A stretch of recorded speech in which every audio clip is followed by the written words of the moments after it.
But when it comes to Teslas, and many of us have been trying out this full self-driving beta, and with the recent release of 10.69.1, and we're seeing huge improvements on that, it's getting to be quite exciting. And we're now starting to think that Robotaxi is just around the corner. So today we have Florian Minderop. He's the CEO of a company called MisterGreen. It's based in Europe. But Florian saw this future happening and made a bet towards it many, many years ago. He's met Elon. He's been at the Fremont factory. He's been at all the factories. And he started this amazing company in 2007, but actually really switched and made a whole bet into Tesla in 2013. Today, they are one of the largest leasing companies in the world, all Teslas. They currently have 3,700 Teslas, and but they have a goal of 15,000 autonomous driving Robofleet by 2025. Very, very exciting. So thank you so much. Welcome, Florian. Appreciate you joining me today. Well, sorry, I always call you Tesla Herbert, but you're now officially Herbert, of course. Thank you very much for having me and for the great introduction. Well, thank you so much, Florian. You're the one calling in from Europe, so thank you. Let's get brighter. I'm really excited to learn more. So, first question for you, Florian, is what made you get so excited about Tesla way back in 2013? Tell me about how you met Elon, and just what went to your mind and probably your heart as well, right? Yeah. Well, maybe it's good to give a little history about our company and how we started, and maybe a history about myself as well. Yes. I was born in Caracas, Venezuela, which is an oil company or oil state. And I lived there for 10 years. And I lived there because my dad was an entrepreneur in Venezuela, and he actually earned his living supplying the oil industry. So I always loved the oil industry. I loved the smell of oil. And, and I actually worked for an oil company somewhere in my 30s. And I worked for a bank. And then I started to understand that the whole world is all one big geopolitical game with all the negative forces with it. And so I wanted to do something, but I didn't have any idea. So I wanted to do something entrepreneurial. I wanted to do something to save the world. So I started with a company renting out scooters, electric scooters. And I found a co-founder, a good friend of mine, Mark Scheurs. He was actually on the same page. And we just started in 2008 with our company. And we call our company MisterGreen. At that moment, we thought we're going to green the world. And we are two guys, so it's very easy, MisterGreen. And well, we were before the troops because there wasn't any electric car yet. There weren't any infrastructure yet. And there were only electric scooters from Taiwan. So the first thing we did was going to the municipality and saying, look what's happening in the world. Look at what's happening in the United States and in London. Municipalities are putting out infrastructure for people to start buying an electric car, to make them VIPs. So we started building infrastructure, and we started to learn more about what's the business case of electric vehicles. And then we got to see the film Who Killed the Electric Car? Right. Number one, and then Who Killed the Electric Car? Number two. And in number two, Elon Musk was starring. He was one of the key figures there, explaining his business model against the business model of General Motors. So we were very excited about that. And then we saw the film of Al Gore, The Inconvenient Truth. And that made us think, really, we really do have a big problem. And we have an existential crisis. We have rising oil prices, global warming, etc. And we thought, let's do something about it. Pretty naive, maybe, as two guys on the street, but just let's start and let's see what will happen.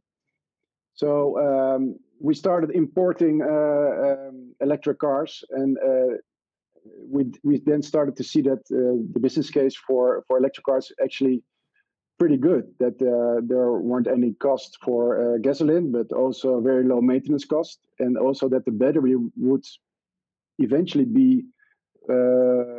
have a longer lifetime than the car itself. So we started thinking of residual values for batteries, and then we started on setting up our own leasing company. And the first cars we had were Nissan Leafs in 2011. Wow. And but the problem with Nissan Leaf was it only had 100-kilometer range, and we didn't have fast chargers yet, so it was pretty difficult to sell them. And we only had this very green kind of people who are actually willing to make that sacrifice. So we started to follow Tesla, and finally Tesla came to the Netherlands in 2013, and we were one of the first companies ordering 100 Teslas. Wow. In 2013. So that was a big bet for us because we didn't have the finance yet, but we were very convinced about Tesla and about the Model S by then. So that's how we started, and that's how we came into contact with the company Tesla. And eventually we also met Elon himself, because he was traveling the world and he was explaining his vision. So he was actually joined by GB Strobel as well.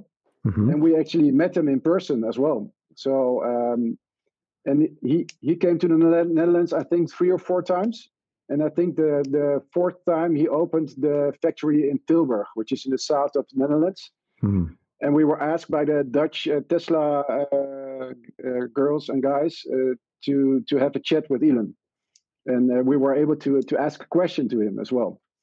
So we were pondering, are we going to ask him a question or are we going to do something funny? So we thought, why don't we make a bet with him? I love it. Instead of asking a question. So we said, let's make a bet. And if we're going to make our target and we're going to sell 250 cars, Teslas, we're going to bring our whole team of 8 people by then to the United States, and we're going to visit the Fremont factory, and we're going to travel to the Nevada factory. Yeah. But we need a car. Actually, we need 2 cars to go from Fremont to Nevada. So if we make our target, we want you to give us your Model S. And if we don't make it, we will clean your logo on the Tilburg factory. Okay. So he said, okay, let's do it. Let's make that bet. So 1 year later, we actually made our target. We went to the Fremont factory and we got this car. And of course, nobody knew about the bet and nobody knew about the Model S. But eventually, we got a Model S because we said we're from MisterGreen, and we are from the Netherlands, and we came here because we made our target. And they were very agile, and they said, "Okay, here's your Model S. Let's get." Okay, I want to hear more about this. Nevada. I want to hear more about the story, Florian, but I got to pause because you are a legend. This is a story that more people need to hear about. Number one, you were already very passionate about the environment. 2008, you started a company at that time. Who's crazy enough to do this? Elon was, and you. You started doing it with scooters. That makes sense because there was really no cars, and then you made that bet to buy that 250 Teslas in 2013. That's huge because I started investing in Tesla in 2013, and I know at that point they were still questionable as a car company. Who knows if they're going to go down? It was very crazy to even consider that they would succeed. But you had determination. So I just huge kudos to you. I did not know this story. People need to hear this. I really want you guys to succeed and that you're mission driven first. So, okay, this is very exciting. I can't believe you made that bet with Elon. He loves it. And then he lost that bet because you ended up selling 250 Teslas. Like you did in a lease model already. Is that what happened?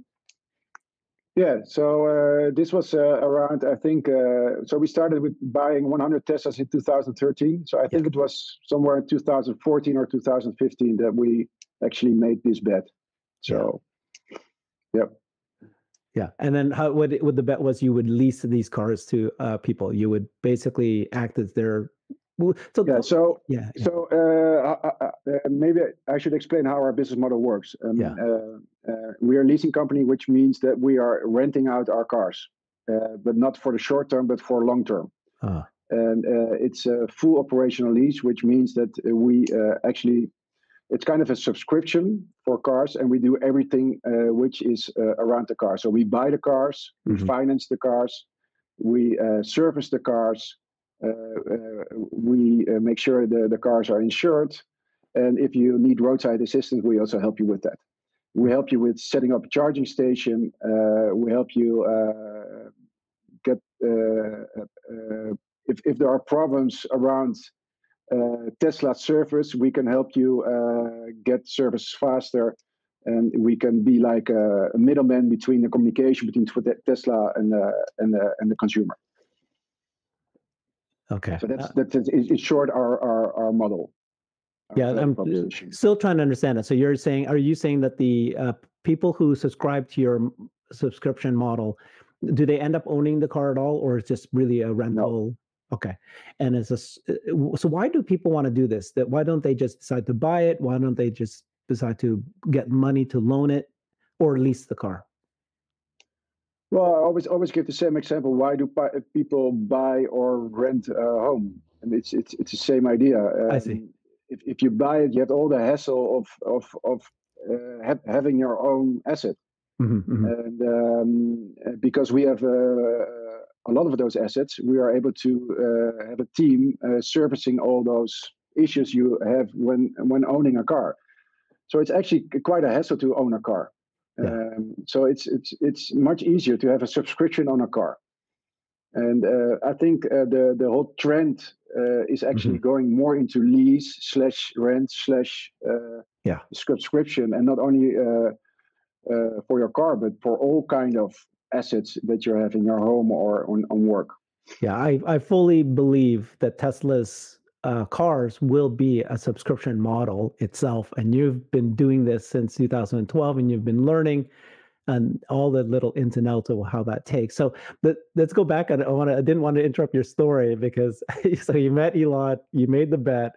Tell me about your visit to Fremont and the other factory you went to.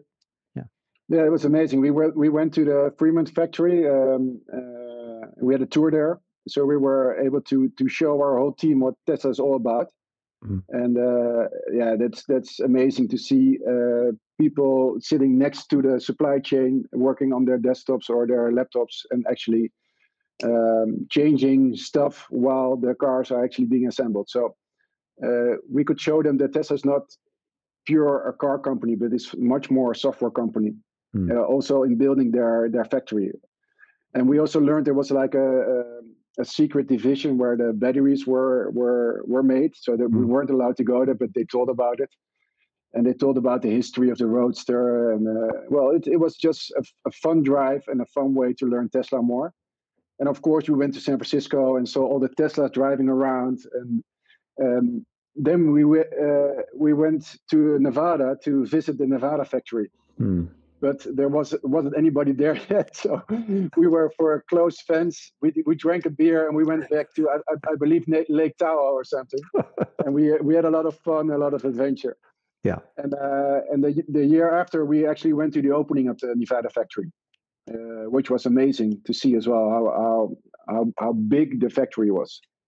So that was the second factory we visited. Yeah. What was the thinking of Elon when he heard about you guys? Obviously, he should be very excited and very supportive, but what did he say about you? And did he think that this kind of model is something that he would support? And what did he do? How does Tesla work with you guys? Well, we don't have very much contact with Elon, but we have a lot of contact with the Dutch department and they have a direct contact with Elon. So I think a lot of things that we come up with will eventually come on the desk of Elon. I have no idea, but yeah. Well, we have made that one bet with them. We have discussed some things there, and but we always have a colleague here. He's on sales, and he always says it's incredible. But every time that we think of something, Tesla is actually doing that. Exactly. So he always thinks that we are ahead of Tesla, but Yeah. I'm always watching everything which is happening in the Tesla community and looking a lot at YouTube channels and thinking about new ideas, etc. So it's like we're working a lot together. So, and we obviously are very inspired by the way Tesla works. So, and we're just a little speedboat around that big ship of Tesla, and hoping that we are able to bring their mission into the world, because it's the same mission that we have. So yeah, we're just, and I've talked about it as well.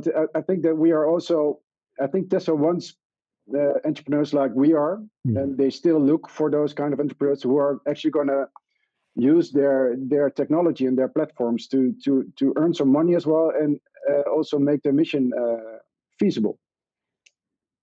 So yeah. I hope we are an inspiration for those entrepreneurs in residence at this moment. Yeah, no, absolutely. In the last interview that he did with Tesla owner Silicon Valley, he was asked by Ryan Levinson, who I did an interview with recently as well. He owns 11 Teslas. He was talking about a Robofleet management. And Elon said, well, we're not working on the software right now because they're too busy with the factory deployment. But he did envision in the future there's going to be these shepherds, right? These fleet managers that's going to take care of the cars. Basically, what you've been doing for 10 years, this is going to be the norm for basically all cars in the future that eventually are robotaxi. They'll need people like you, massive businesses like you, to manage the fleets. And you're going to be the one for Europe and maybe the US as well. Maybe you'll have an outpost here. Oh, definitely. We're already thinking of how are we able to come to the US, and are we able to do a kind of franchise or a white label or whatever. Remember me, okay? Yeah. I think this is going to be a massive business. Okay, walk me through again. You talked about your purpose. It sounded like this is something you've been very passionate about since, again, so early, 2008. And then how did you, so this company was formed 2000, and then 2013, you decided to go all in Tesla. For what reasons? Because the car is just sexier, it is better batteries. What were the major thinking and decision why you decided to go all in Tesla? Yeah, well, first of all, because of the sexiness. At that moment, there weren't any electric vehicles who were any remotely as competitive as the ICE vehicles. But the Model S was really competitive in that segment of the market, and because of the supercharger network already installed, it was not that big of a negative component that you're not able to have this huge range. So at that time the range was about 350 kilometers or something, or 400. So if you wanted to make a trip to the mountains, which is about 1,000 kilometers away from the Netherlands, it would took you about 2 to 3 hours more. So, but one, sexiness, and two, the infrastructure is one of the reasons that we started working with Tesla. But I think the most important thing is that Tesla is mission driven. And we experience from ourselves that what kind of power there is unleashed when you're mission driven. And you can like win every battle there is, because you are doing something which is bigger than yourself.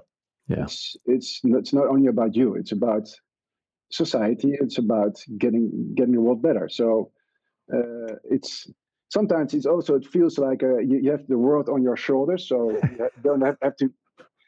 It can be a pretty heavy load, and there are a lot of critics saying, "Well, I don't believe in it," and is an electric vehicle actually more green than a combustion engine? And there's a lot of FUD going around, and we have to battle the FUD every time. But that's actually something that I like to do.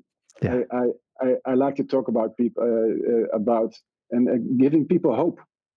That's actually our business model. It's giving hope that there is a solution, and there is a solution to our problems. And actually, the solution is even better. It's and that's one of the things that we learned from Tesla as well. Is that they're not only sexy, they have a better infrastructure, but also the business case is better. It's cheaper on a kilometer basis. So and it's more fun to drive. It's more relaxing. and it's safer. It's a more safer car. So those are the reasons that we choose for Tesla, and we are just there to show the world that what Tesla is all about, and it's getting more and more complex every day to show what Tesla is actually doing and what they're up to. So the one of the first things that we did was we just made a lot of road trips. So we went to the North Cape, and we traveled for 4,000 kilometers with two cars in 2013, I believe, or 14. And we showed the Netherlands and all the people around us that it was capable of driving 4,000 kilometers into the snow without any problem. But we were very lucky because we decided to do that. And 2 months earlier, the last superchargers were placed in Norway. So we were very lucky. Yeah, actually, you're very lucky. I think it's meant to be, because it just turns out that, Netherlands and Finland and Norway and those areas happen to be the areas where Tesla decided to really have a focus and area presence in, right? So worked out for you guys. Yeah, it was, and not only. I think we are one of the EV founders in the Netherlands, together with a lot of other companies, and we were all based in like Amsterdam. So we were like the Silicon Valley of electric vehicles of Europe. Yeah. So that made us like the head capital of EV, even more than Norway. So that helped us a lot with setting up infrastructure and setting up all the software around the infrastructure. So that was part of the chicken and egg solution at that moment. So the infrastructure was in place, and that was that was the reason that big companies like Tesla came to the Netherlands. Yeah. And actually, the headquarters of Europe is based in Amsterdam. So our office is based next to Tesla. So they're perfect. Yeah, it's perfect. We talk a lot with them. You're probably one of the major reasons why, and I can't remember which country it is, but 70% Teslas. Is it Finland or something like that, or Norway? Norway. What do you mean by 70%? I understand that of 70% of all EVs sold there is Teslas. Is that right, or is it that all new car sales? 70% of all new car sales? I don't know which country that is, but it definitely was 70% in 2014 and 2015. No, not that now. But okay, maybe I'm getting my facts wrong. But okay, so tell me the story of how you moved from 2014 to now. So you focused 100% of Tesla. You really started to help educate folks about it and help build the infrastructure required for it. So what's that journey like from 2014 to 2022? We know Tesla's journey, right? They went through hell. They went through manufacturing hell. They had lots of ups and downs of things that they progressed, but also things were slow. And it's only now that things are starting to skyrocket now that they've got things done. What about your own business? What happened for you from that period of time? Well, there was also a lot of FUD around Tesla and a lot of FUD around electric vehicles. So we were like kind of missionaries explaining that it's better, and that a lot of stuff which appeared in the mass media were wrong and dead wrong. So that was one of our things we had to do. And two, we just had to manage to become a business. So we had to scale our team, and we had to get our financing ready, etc. And one of the most important things that we did was actually getting a residual value for Tesla. So we actually went to energy companies. We said, if you want to buy a battery in a few years down the road, what kind of price would you pay per kilowatt hour for a used battery? So they gave us a price. That price surprised us. And we could use that letter of intent to go to our financiers and say, this is the residual value an energy company is giving to our battery. Yeah. And the battery at that time was like 30% of the value of a car. So we had a kind of a high residual value already set in place. So that gave us momentum to finance the cars. And we were very lucky that ABN AMRO, one of our banks, national banks here, was believing in us and was believing in our team, and they actually financed us. Yeah. So that was our we call it the financing hell. It was not production hell, but financing hell. Yeah. But we also made a bet, because we said we first going to sell the contracts, and when we sell the contracts, then we're going to try to finance the contracts. Right. But it was always that due to fiscal reasons, that the cars were like sold somewhere in November, beginning of December, and they were actually delivered at the end of December. So we had a very small time frame to really get those financed. And we were very lucky and very happy that those people really believed in us, and they actually gave us the finance. So yeah. that was our bottleneck, and still is. Okay. Okay. So tell me about your business today. How many Teslas do you have on lease? What is your business model? How are you making money? And what are the things you do to manage it? Yeah. So where do I start? I think the first thing I want to explain is that I just explained that we are just buying Teslas, and that we are renting them out. In a normal leasing company, the leasing company wants to get rid of the cars. But we said we don't want to get rid of the cars. We're going to keep them, because we think that the value of the car is going to be bigger than everybody thinks in the market. So we're going to keep the cars, and we're actually going to release them again for a second term.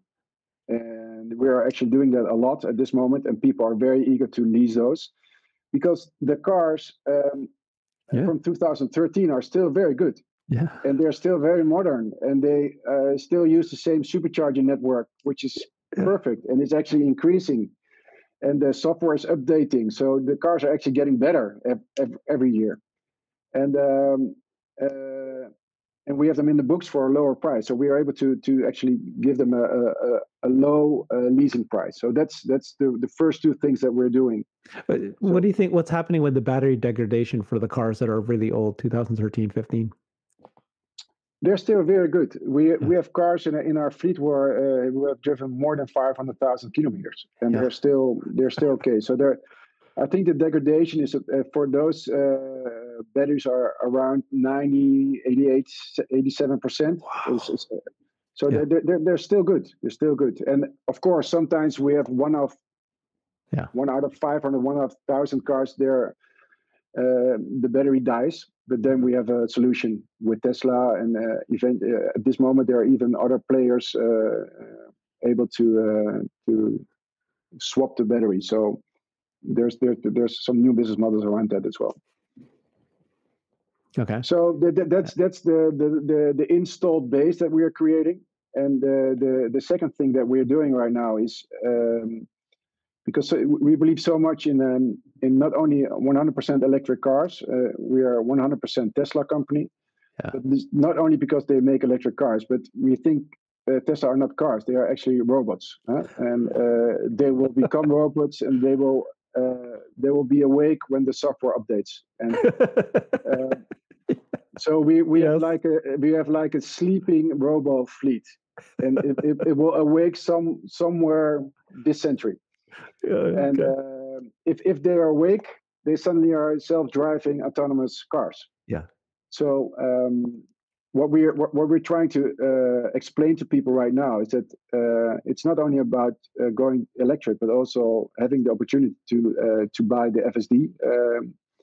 And they don't have to buy it. So what we actually are offering them is a subscription on FSD.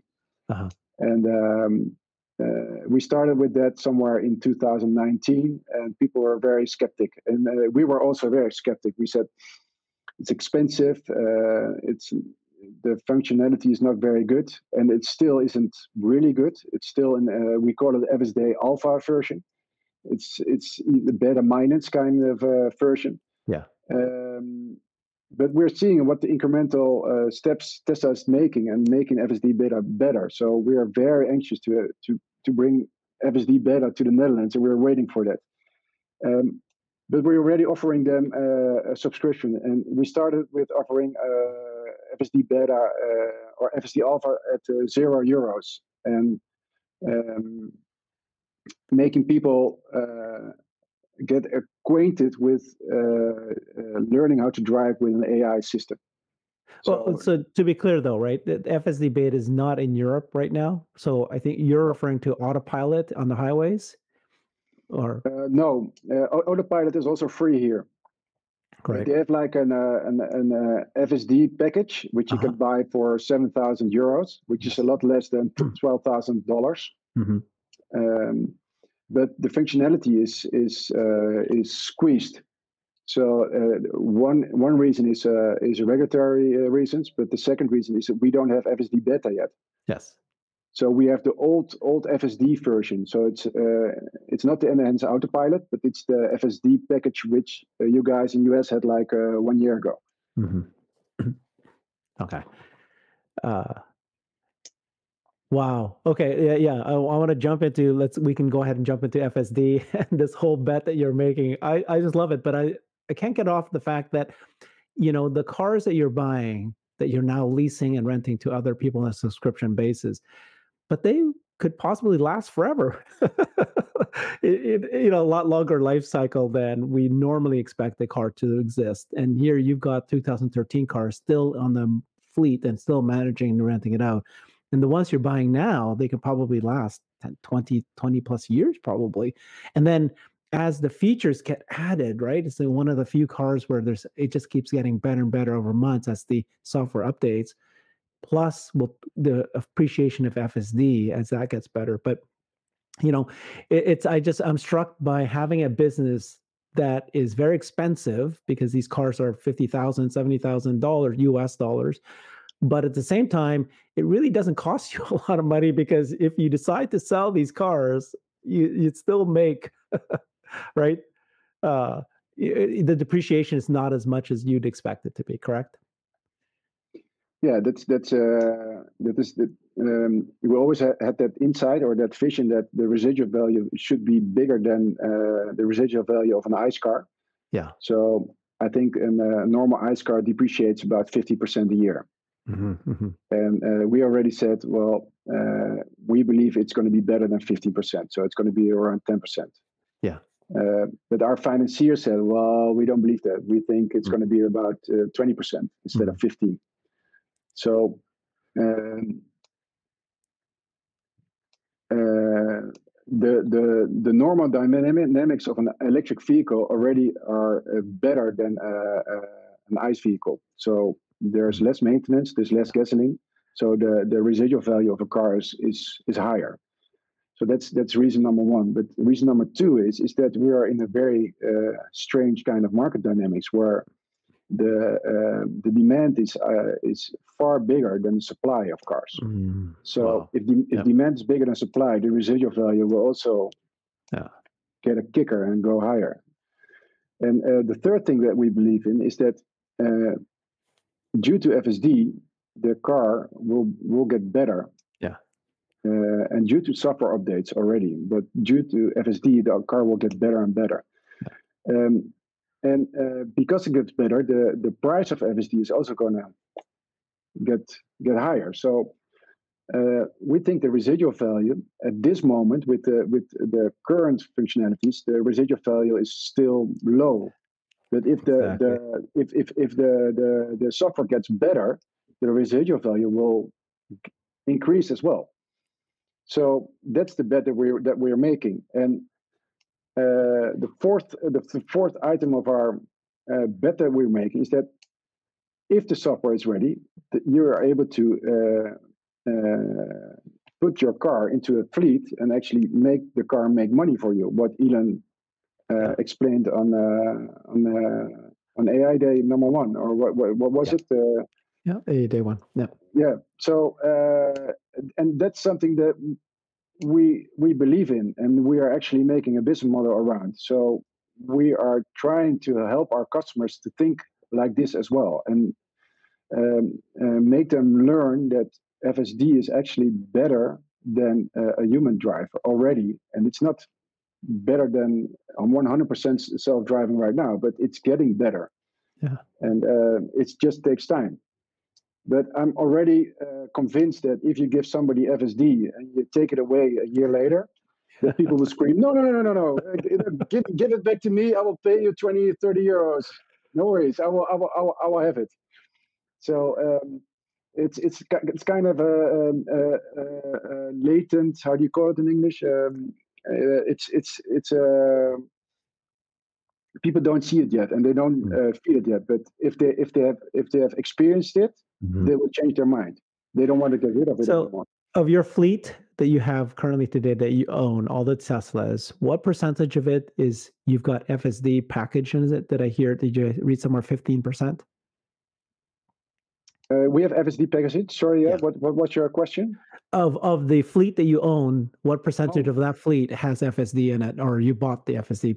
Yeah, so we have around 4,000 cars, and we have around 1,500 Tesla FSD packages. Perfect. So about 35% of our fleet consists of FSD. So I can see it's already rising very fast.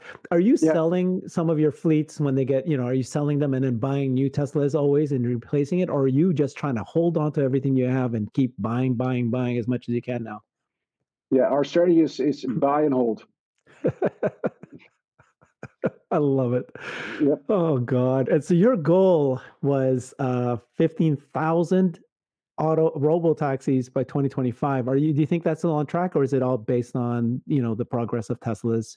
And they haven't even released FSD beta in Europe yet. And, but yeah, is that your financing situation, or? Yeah. So our strategy is it's twofold. One is we want to get as many cars as possible, and the second is we want to get as many FSD packages as possible. Yeah. So the first one, with the opening of Giga Berlin, is going to be actually pretty easy because we started in Berlin as well a year ago, and I mean we're already selling 100 cars a month in Germany alone.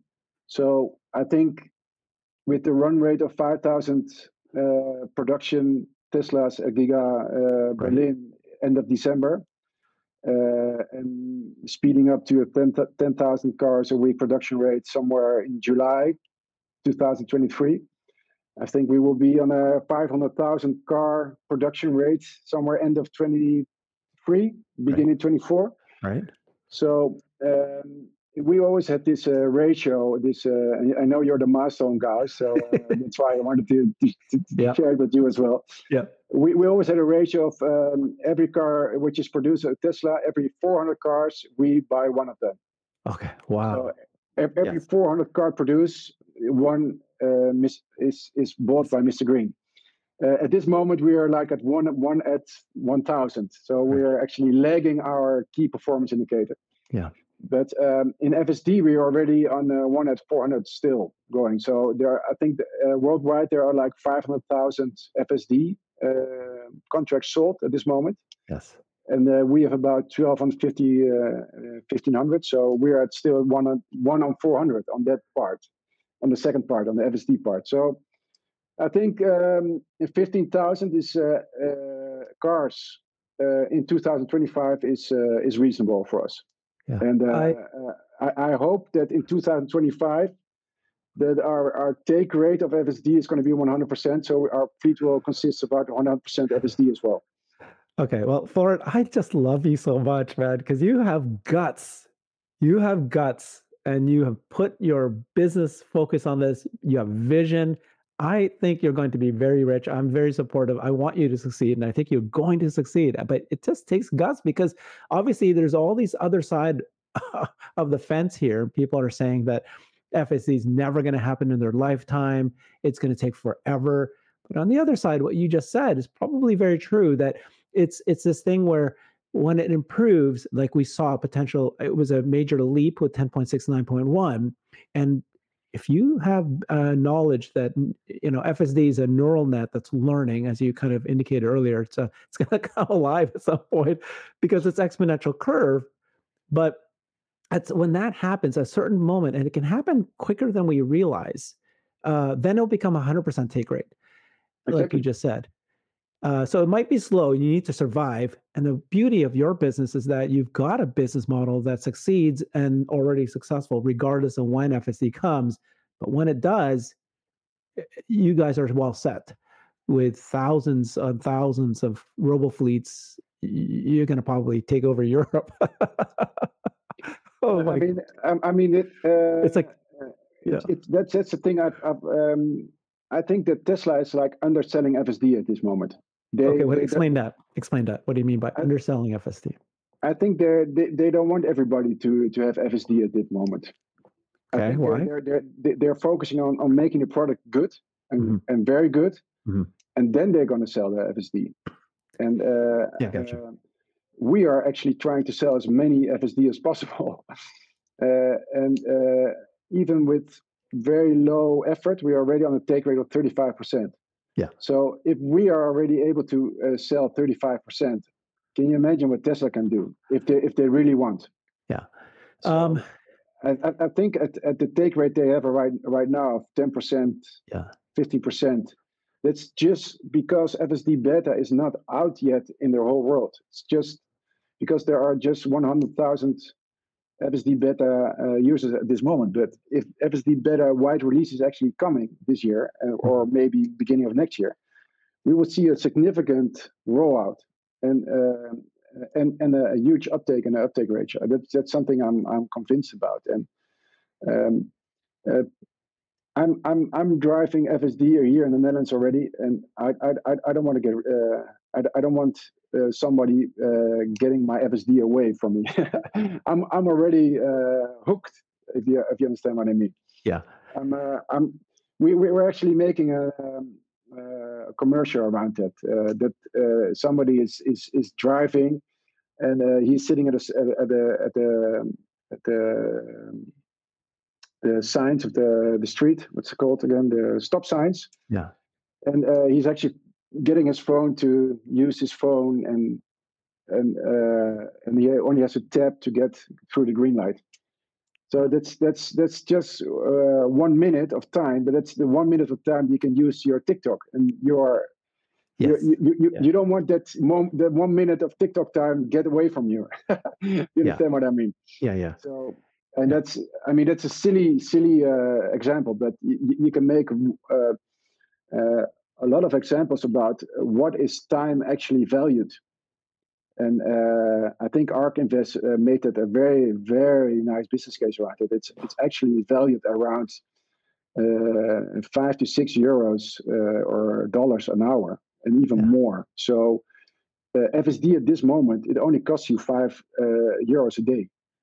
And in our case, where our subscription is 30 euros a month, so it only costs you 30 divided by 30, only €1 a day. So that moment that you can use your TikTok, it only costs you €1. So it's already a no-brainer. Yeah, if you buy FSD, what is it, 8,000 euros? You said, and then you're making a bet of how long the car will last and how long before FSD is somehow valuable, really valuable to users. But you've bought it. MisterGreen has owned the car, and MisterGreen owns the FSD. Then you can charge a subscription model to it, right? And then for people who use your car in the future, it's part of the package, but they'll pay you a subscription. So you'll potentially make way more than the 8,000 euros for the cost of that. And that's just the basic model, because once it becomes Robotaxi, then that's just the economics of that changes, right? I want to get into that too. But did I explain things properly? That's what you're doing is you're trying to pay for it as much, because the idea that you said earlier with it, Elon's trying not to sell FSD. I agree with you. The amount of when he says I'm going to charge you 8,000 euros or 12,000 US dollars, and he's just trying to set a kind of a number to it. He doesn't really need that as revenue, I don't think. He's going to make it 20,000 soon by the end of this year, US dollars. And then he's going to keep raising it because he doesn't intend people to actually pay for that anymore. But he wants to drive people to the subscription model. But he wants to put the true value of what this really is, a real value. So for you to try to lock down that price as early as possible, that's all going to be huge bottom line numbers for you in the future, I think. Yeah, I think some of the revenue of Tesla is also leasing. So they know the leasing business model. So they also know the residual value of a car, and they also know the residual value of an FSD package. So they also see that the residual value of an FSD package is actually increasing. Mm-hmm. So and they also know if I increase the value of the purchase value of FSD, then the residual value will also increase. Mm-hmm. So for us at this moment, we're buying FSD at discount. Yes. And a big discount. Yeah. And I mean, of course, we want FSD to come to the Netherlands as soon as possible. But for our business model, it's actually we rather buy it for 7,000 than for 15,000. You understand what I mean? I do. I've been telling people this. Okay, so my brother asked me, should I buy FSD? So I have two brothers, and all three of us have Teslas. I'm the only one that bought FSD, but now they're asking me, should they buy it? And what I'm telling people is that let's assume that Robotaxi is not available regulatory or otherwise for another 8 years from now.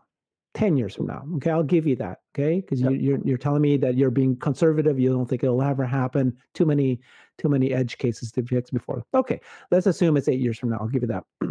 But I think in 4 years, by that point, it would have gotten good enough that people buying your car will realize that the value of that is a lot higher than it is today because they can see within 4 years it's going to happen. So you don't have to wait 8 years. You just need to wait 3 or 4 years before all of a sudden the residual value of your FSD that you've bought in your car. And then, of course, they're going to keep raising the price of it. And so if you wanted to buy a new car with FSD, it'd probably be 30,000, 40,000 at that point. So then you can do the subscription model. But then your car that you bought today at 12,000 or 15,000, you know what I mean? It's just... that's what I think is happening as well. Yeah, so it's all based on the assumption that the price of FSD will increase in the future. Yeah, and that's something we had difficulty with also internally. That we said, yeah, at this moment FSD is only 3,000 euros, but it will increase in value in the coming 2 to 3 years. And everybody will say, well, we will have to see that. Elon says it, but we have to see that. But now 2 years later, it happened already. Yeah, and we're actually seeing it every 6 months. The price is increasing. So I think it's a given fact right now. It's not a vision anymore. And it's also, if you look at the business dynamics, it's also very plausible, and it actually is right.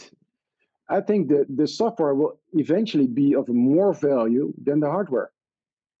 Yeah, exactly. So, and that's why your business model makes so much sense, because it's basically the subscription to the it's not the car that you want to buy anymore. It's going to be the service of, you call it yourself a mobility company, and I don't really understand what a mobility company means, but basically it's basically hiring out the ability to have a car to drive you wherever you need to drive. I don't need to own it anymore. So Uber kind of like started doing that, but the Uber is very expensive nowadays because the cost of the gas and the cost of people. If you take away those two out, which is then you become the next version of Uber.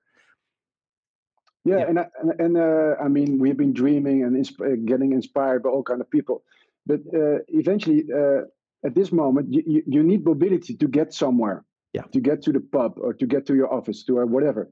But maybe you can envision that the car is actually your pub or is your office or your God, or whatever. So you don't even need to do the mobility anymore. You are the office. So you don't pay for mobility, but you pay for being in the office.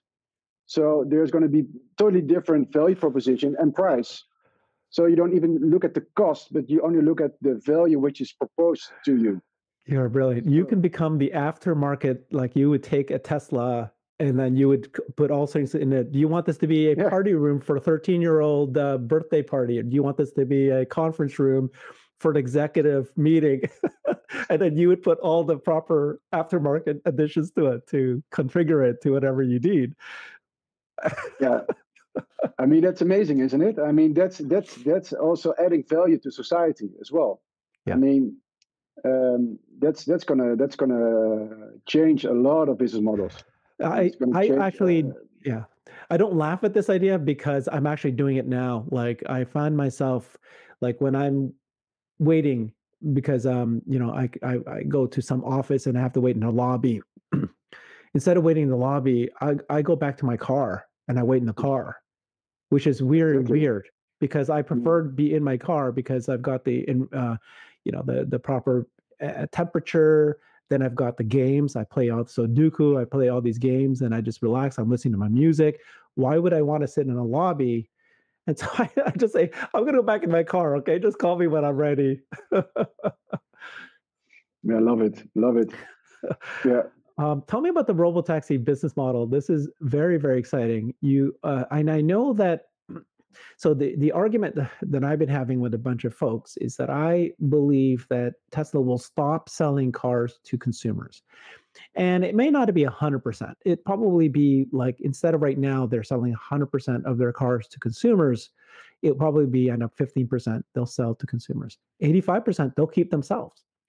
But they will need fleet managers, and they'll sell it to fleet managers like you.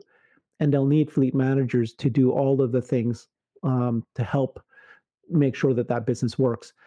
So that's tell me what you think what your role is and what your business model and how the economics work. Yeah, well, I think there are a lot of models actually going to converge or going to happen, or things that we haven't thought about yet.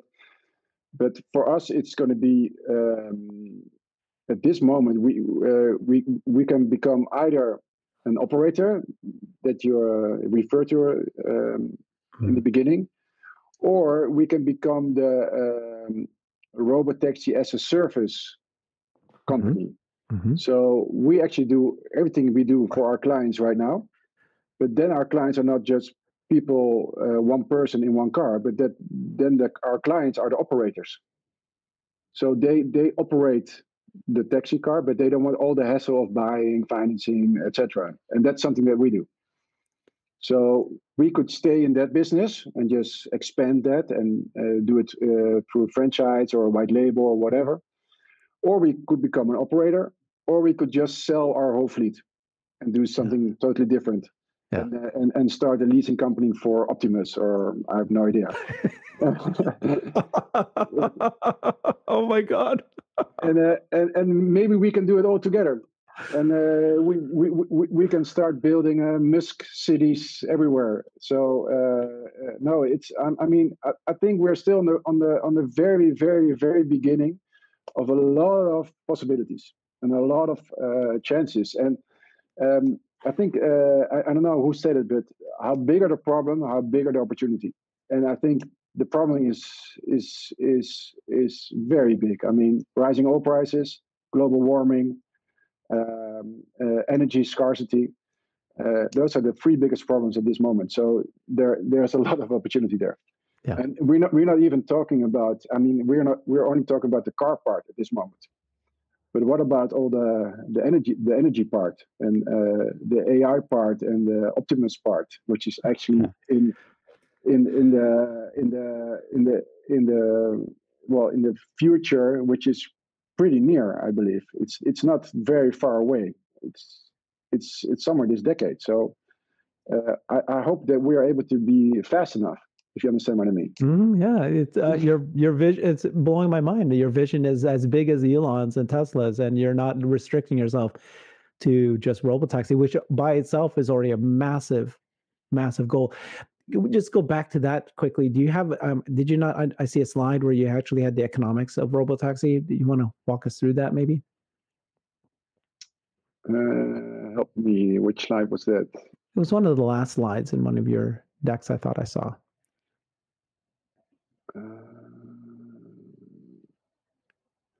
Oh, yeah, that's actually a slide from Tesla itself. Oh, is it? Okay. So it's about the potential of having a net present value of 30,000 euro per car. Is that what you're referring to? It is. It's yeah. actually it's talking about the cost of a car per mile is actually diminishing. It's actually getting near to 5 cents a mile. So at this moment, we lease a car for like a standard Model 3 for like €600 a month. So, and that's for 20,000 kilometers a year. So that's about 30 cents per kilometer. And we believe that through a Robotaxi, that the price will actually go to, well, the price you're seeing right here. And this is a slide from the Tesla AI day, or which Elon showed very briefly. But this is also which opened our eyes, which awakened us to the opportunity which is actually coming. And the opportunity is huge because at this moment a car is only utilized about 5% of its lifetime. So you can increase the moments that you actually use the car, and it's not sitting still in the garage, actually depreciating. So and that's the golden nugget of mobility. If you're able to actually get more people drive less cars, that's the solution. Yeah. So also for the mission of getting more electric cars on the road and getting less gasoline cars on the road, you actually need a multiplier. And the multiplier is not in getting more electric cars on the road, but using the same car more often. So getting the utilization rate higher. Yeah. And that's the whole idea of Robotaxi. And the Robotaxi is the only way to do it, because that's the only way to minimize the friction in the whole renting process.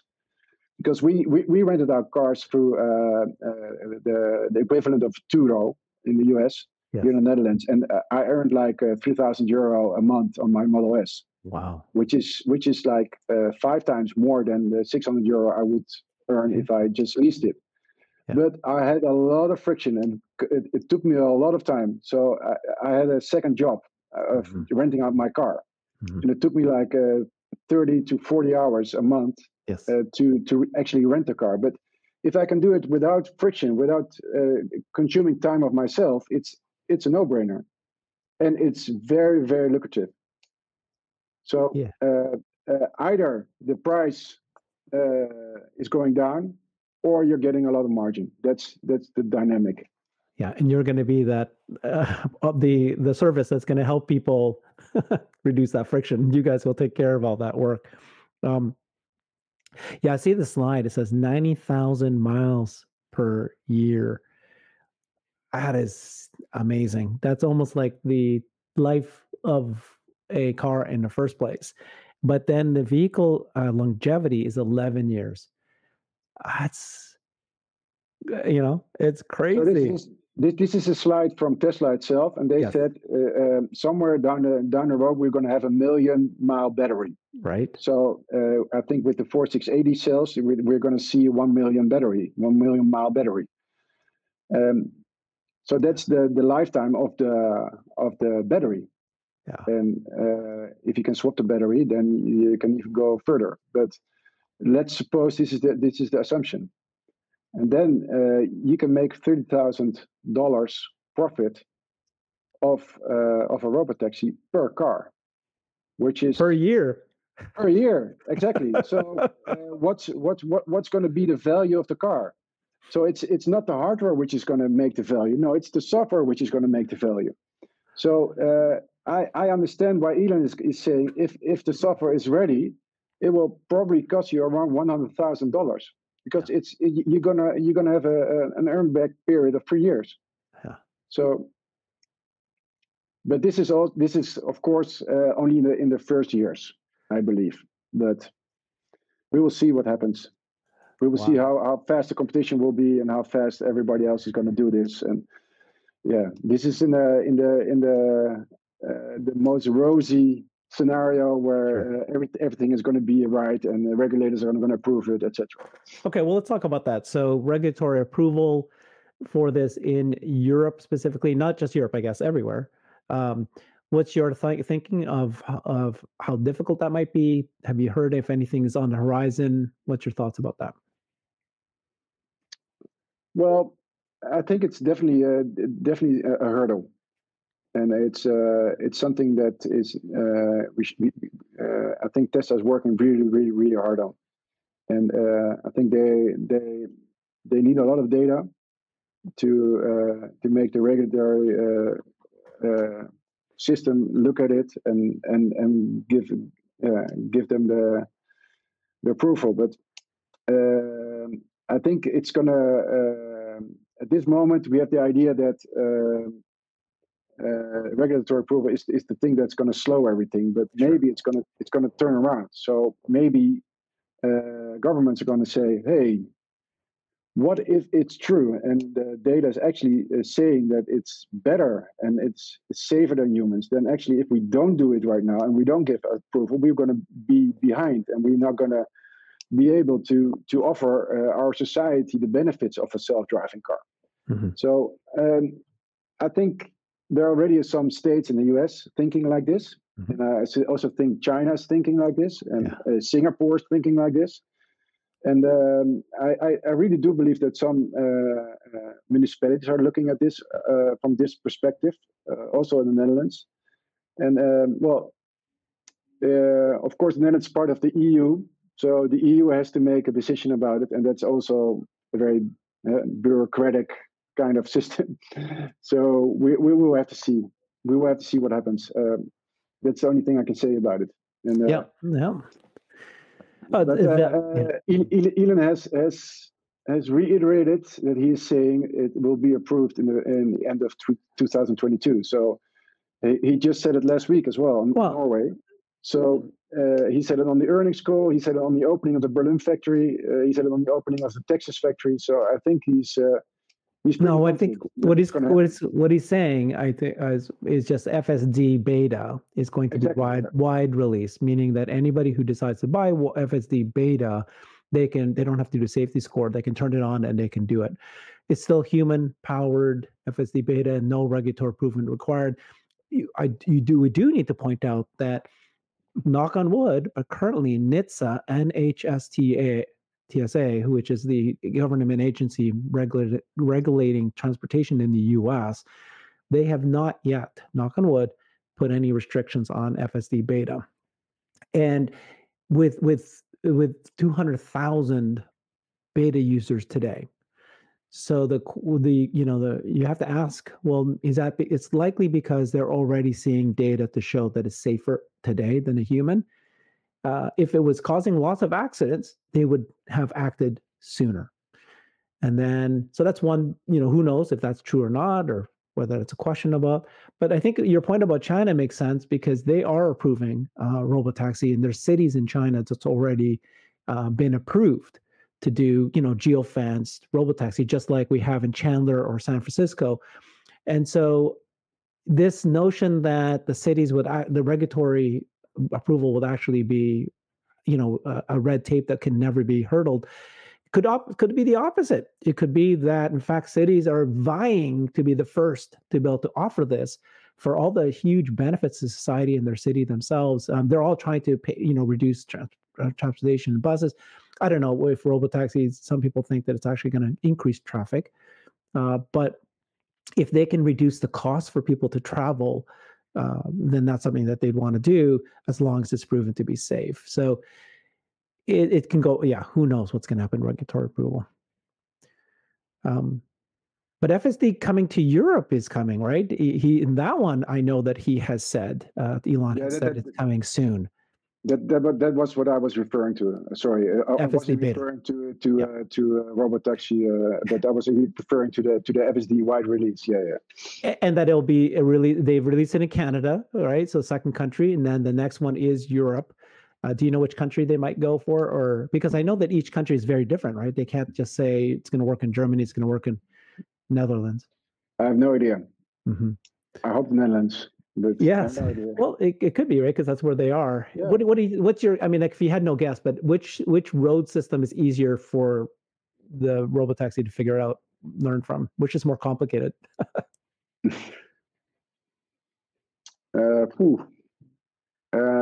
heard Elon say something about it. I can't remember anymore. But it's not the road system which makes it more difficult. Mm. It's the way how the regulatory body is actually looking or having a standpoint about it. I think that's what Elon said as well. I think no, I can't remember, but it's not the roads. That's not the problem.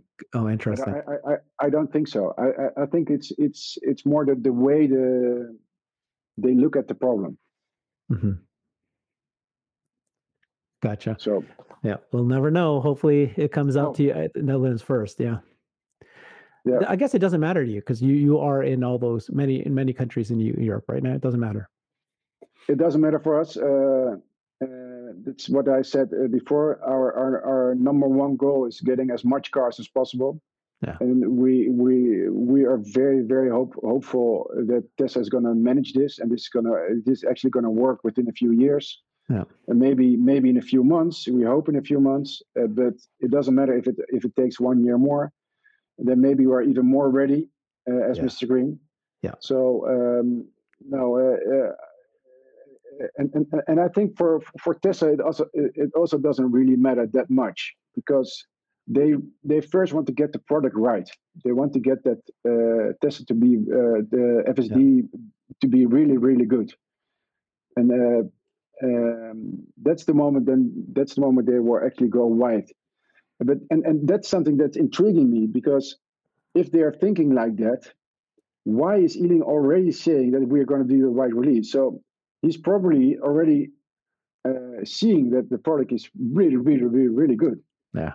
And we're already seeing it in the first videos we saw last week from. So I don't know. Maybe we are on a cusp of something very fast happening, but we'll see. For us, it doesn't matter that much. And so the common fallacy for people is they look back and go, well, he thought it was going to come in 2016, and he promised, parking lot to parking lot, cross nation, Robotaxi travel from 2017, and he keeps promising 2018 and 19, so they keep discounting it. But the reality is that the way what he's looking at is the rate of which the neural nets are learning, and each time he thought it was going to happen, there was always another rate limiting thing that came up, and then they had to resolve that. And so for him to say it's August, that he still thinks it's going to happen by December, that to me is an interesting comment. And then we did see a huge leap with 10.69.1. If it can solve complex left turns, I'm sure you've seen Chuck Cook's left turn. Definitely, multi-lane highway, pretty well like a highway. It's going really fast. Lots of cars, left and right, three lanes each, median in the middle, and all sorts of variations of what can happen. If it can figure out how to do and creep properly, position themselves accurately, make sure that has visibility. If it can do that, right? Like it can then take that knowledge and apply it to every left turn or right turn anywhere. And we already saw that there's no issues with it recognizing stop signs, stop lights. So, you know what I mean? Like, what is the next thing that is an impossibility for this car to do, for it to be able to do? Obviously we're talking parking lots. It has to vastly improve reverse summon, those kind of things. And there's millions of edge cases that it needs to understand and learn. But the one that's coming out recent that I'm very excited about is automatic collision avoidance. Yeah. So Ashok, he did a video just a week ago, and he said that these cars are now going to be able to do automatic collision avoidance because it has the 8 cameras using vision only, be able to detect occupancy networks, they called it, which is basically which area of space is occupied, whether static or movement, because it knows if something's moving and where that will be occupied within seconds. Every 10 microseconds, it knows what's going around it. And so now they're saying that there's a feature coming out that will prevent your Tesla from ever hitting anything. It won't hit a basketball pole. If there's an accident coming, it can know how to do proper evasive maneuvers, and it's within microseconds we're talking here, and it'll know where to go because that is where it projects to be a safe area to move to. I've been saying that just that feature alone, forget Robotaxi, this does not need regulatory approval. Well, probably less. Well, it probably does not need regulatory approval, but just that feature alone is massive.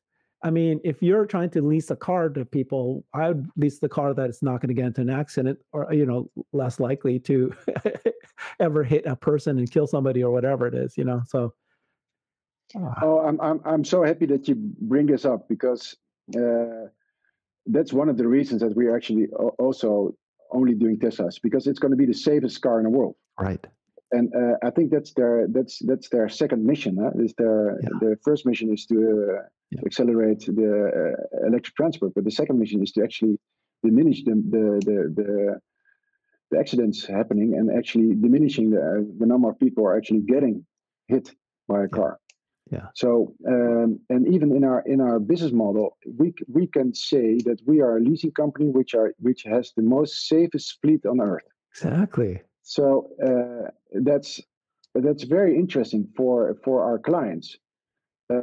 Not only because it's safe, and it's therefore it's not hitting people, and you don't have to spend your attention on driving anymore because you know it's safe, but also because at this moment we pay a hefty fee for insurance. Yeah. So about 15% of the whole leasing fee is about insurance. So I think the FSD package is all about insurance as well. Yeah. So the Tesla insurance product will merge into the FSD product. So for us as a leasing company, that's very exciting, because then we have an even better value proposition, because we don't have to pay that much insurance costs anymore.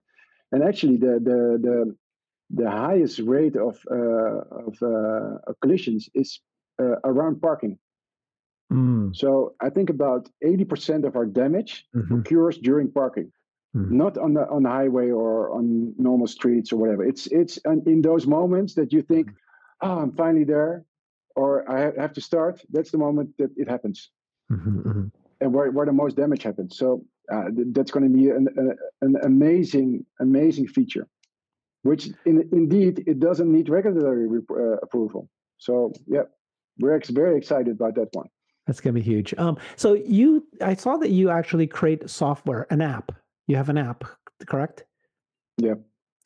And so this is the thing that I think, I know that I was talking to Ryan Levinson, and he has 11 Teslas that he rents out on Turo, very successful business. And he uses Turo. Yep. But he had said that Turo is not perfectly designed per se for fleet managers and just the various things that he needs as a fleet manager to manage.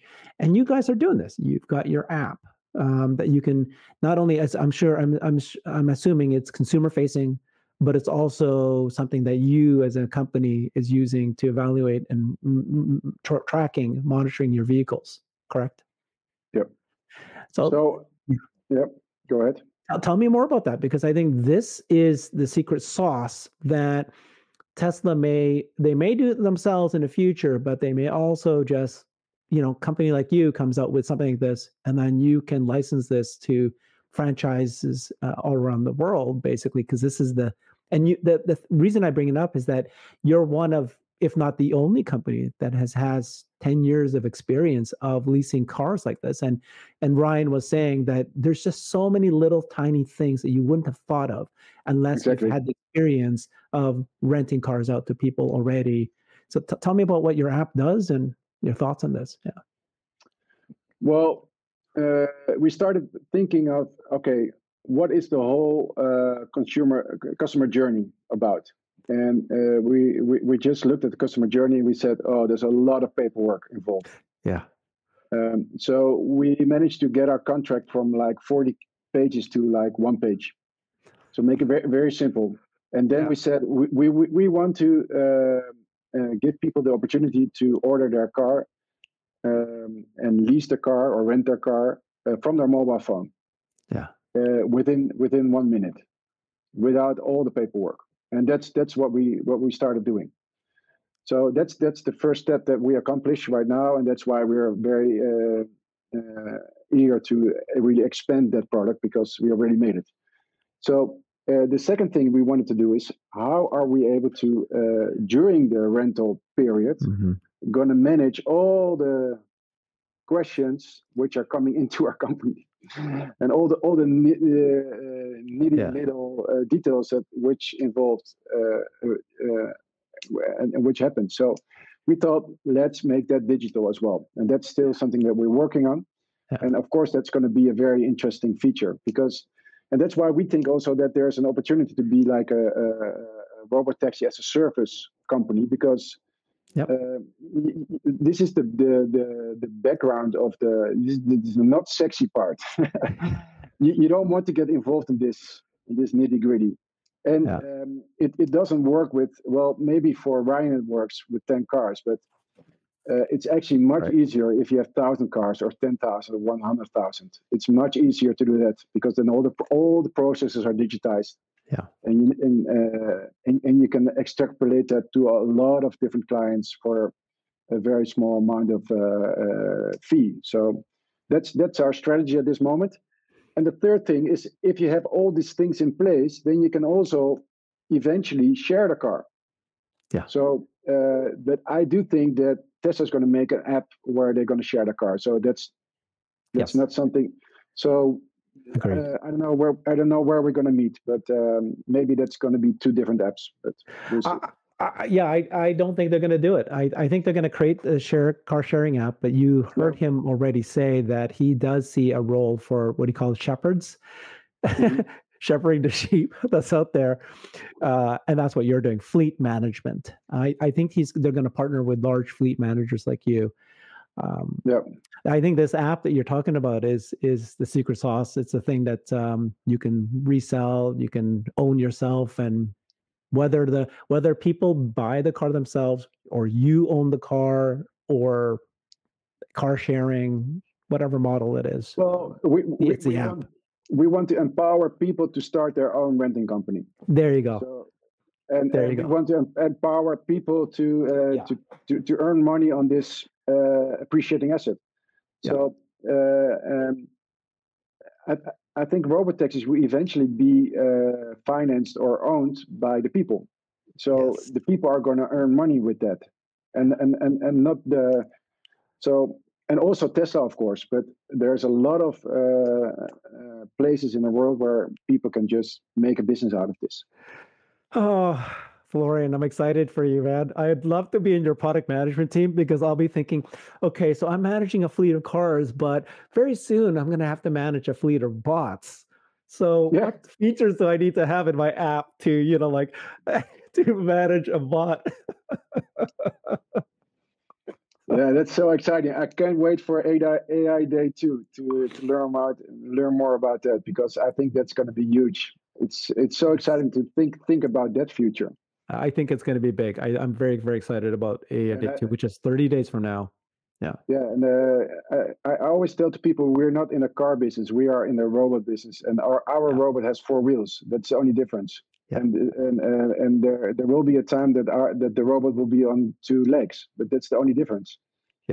So it's the same animal, but it has the same brain, and it's all about the brain. It's all about the software, the neural nets. That's where the value is. Oh my God! And like you were saying earlier, that you're even thinking bigger than just Robotaxi. It could be like it knows you so well because it's a brain and has seen you and talked to you forever, or whatever you've used in the car. Then it'll know, right? If you're headed to a birthday party, or if you're headed to work, or you're going to church, or whatever it is, and then it will just preset everything. It'll know where to take you, or it will take you to wherever it thinks he needs to go. Oh my God. So Florian, tell me about how you're funding all this, and is there a robo investment fund? Is there ways that people like me and other investors be able to contribute and join you? You've convinced me that you've got an amazing, purpose-driven, mission-driven company. You've been doing this since 2008. Went all in on Tesla 2013. You've been leasing cars for 10 years. You've now been accumulating robo-taxis. You've got the vision. Your vision is way beyond just you're like an Elon light. Okay, you're not going to be Elon, but You're hanging out to his coattail closer there than I am. So I'm just infected by him. I'm just picking his ideas. You repeat his words is what you exactly. do. Yeah. But tell us, how do we help you? How do we get part of this? If anything, be part of the franchise, or how does this work? Yeah. Yeah. So you can always contact us through our website. It's MisterGreen.eu. Okay. And within that website, you can either go to the investor relations page, or you can go to the cars, or you can see what our mission is, or you can join our blog or our newsletter, whatever. But the financing part, we started already, I think, 4 years ago by involving the crowd to finance us. So we gave out bonds in the Netherlands for 6% interest, and it's a bond of 4 years, and you have the car as collateral, and the cash flows from the rental nice. from the rental period, from the lease contract. So it's a pretty safe investment. Yeah. And you actually help us build our mission and have an impactful investment. So it's maybe more about the impact than about the return. That's what I've learned from talking to our investors. We have about 2,000 investors right now. Yeah. And we are trying to set this up for foreign investors as well. We're not there yet, but that's one of our ideas. And we are very happy to expand our investment offering. So at this moment, we only offer bonds, but maybe in the future, we're going to set up a robo investment fund where we're going to collect everybody, and then we're going to maybe buy robots together, and we're going to exploit them. Exactly. And then you're kind of our equity partner. Yeah. So I'm very excited to have talks with a lot of people around the world about this idea.